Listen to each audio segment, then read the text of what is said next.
After a few moments of panic, I started asking around. Finally, somebody pointed me in the direction of a gentleman in an unmarked taxi and said that he could help me and take me to where I needed to go. Hold on. Let me back up a bit and explain what's going on here. What's up, everyone? I'm Rochelle, and welcome to Adventure is Never Far Away. It's possible to have a life full of adventures. Subscribe and come along as I show you that adventure is never far away.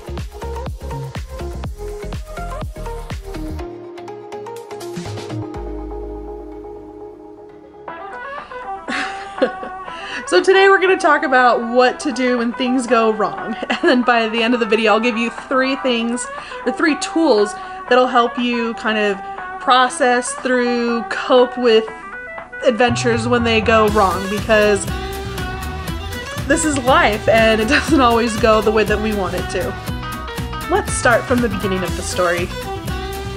Back in 2014, I studied abroad in Kiel, Germany.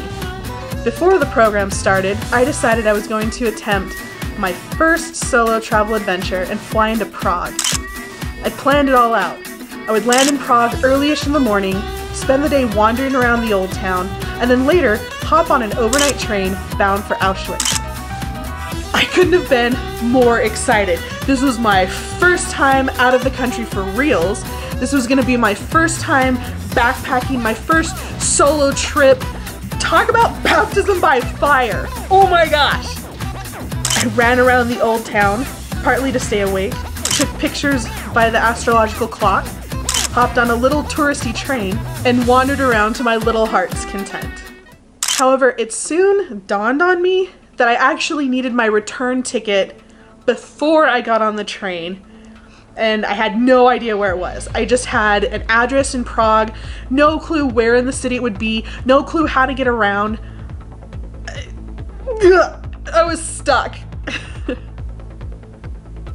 The city is huge, and I didn't speak a lick of Czech. I also chose not to purchase an international phone plan or SIM card, so I had no way of Googling the company, checking a map, or finding other contact information. After a few moments of panic, I started asking around. Finally, somebody pointed me in the direction of a gentleman in an unmarked taxi and said that he could help me and take me to where I needed to go. I didn't speak Czech, this guy didn't speak English, so we relied on hand gestures and like body movement and facial expressions. And so I got in this unmarked taxi. We pulled up to a random neighborhood, and I did my best to communicate to the guy that I was gonna run around and try to find the office if he could just sit tight with my luggage and not move. I started running around like a chicken with my head cut off, trying to ignore the knots that started forming in my stomach and the realization that this guy could take off and have all of my luggage with him, and leaving me stranded in a city where I couldn't communicate, didn't have a phone plan, had no more Czech money at that time, and was severely sleep deprived from flying from LAX to Detroit to Amsterdam and then to Prague. After panic searching for about half an hour, I found the office I needed and made my way back to the car. I'm pretty sure I cried in relief when I saw that the guy was waiting patiently for me, probably thinking, ugh, this crazy American. But don't worry, after that, I had the best experience of my life in Europe. Now, years later, I can look back on that whole situation of all the things that went wrong and look at that objectively. I had no way of communicating. I had no money. I had money, but I just used it all to pay the unmarked taxi driver for his troubles. I had no way of finding out where this office was other than running around like a chicken with my head cut off. I was severely sleep deprived. I left all my luggage with a taxi driver, an assumed taxi driver in an unmarked car. I could go on and on about all the things that went wrong for me on that trip.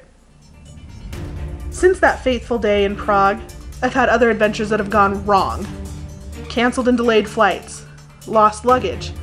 I got stranded overnight on an island without anything but my purse. I've had flat tires and car troubles during road trips. I've had stolen passports. But I still find myself drawn to having adventures both domestic and abroad. But why is that when everything seems to be going wrong for me? So I think I should probably explain why I keep using these air quotes every time I say wrong. And I'm actually going to stop using them because I feel like Joey from Friends using air quotes at not the right time. An experienced traveler might not be as fazed by little bumps in the road, but for somebody who's new and has never traveled before, sometimes when things go wrong, that might seem like the end of the trip, like the trip is ruined. It's all subjective. So, when things go wrong, what should you do? I've got 3 things that will help you anytime an adventure goes wrong, help you make it through so that it doesn't ruin your trip and you can still have a really good time. Number 1, stop and take a deep breath. Seriously, you need to stop, you need to take a deep breath, and you need to calm down. When we're calm, we can make better decisions, we can process information a little bit more effectively, and we're not like that crazy person running around the airport yelling at everybody because something went wrong.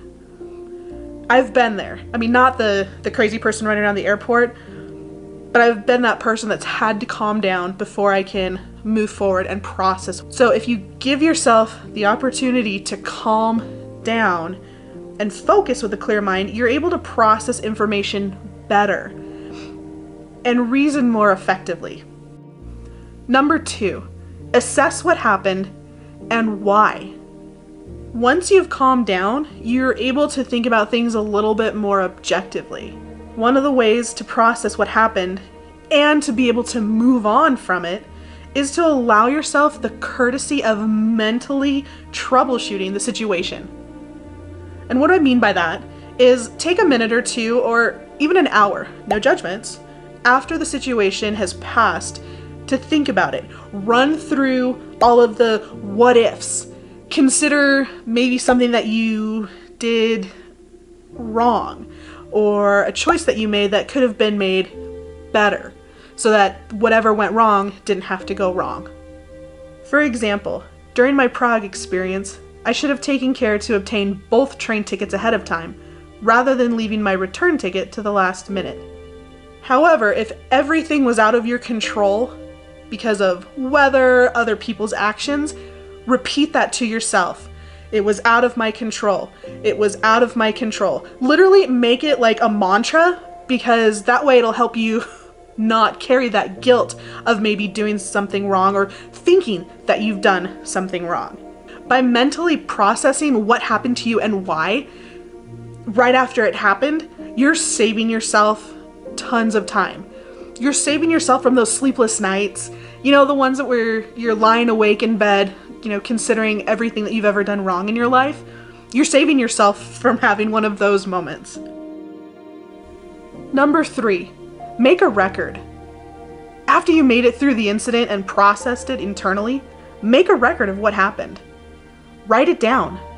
Share a disheveled selfie on social media and explain what happened. Send an email to a friend or a family member. When we record memories, both the good and the bad, we give ourselves an opportunity to take a step back and look objectively at what happened.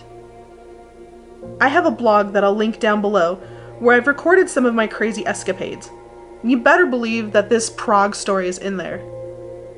I can look back at it and finally laugh a little at my ignorance. But then I marvel at how far I've come, count the lessons learned, and silently pat myself on the back for having the gumption to write it all down. Plus, it was super therapeutic for me, and it can also be for you. Well, there you have it, folks. Those are my top 3 tips on how to cope with and how to enjoy having adventures even when they don't go as planned. And I think we should all anticipate that not everything is going to go the way that we want it to, but by arming yourselves with those 3 tips on how to cope when things go bad, or not the way that you want them to, we can still all have adventures and we can still have good experiences. So that's it. We'll see you next time on our next adventure.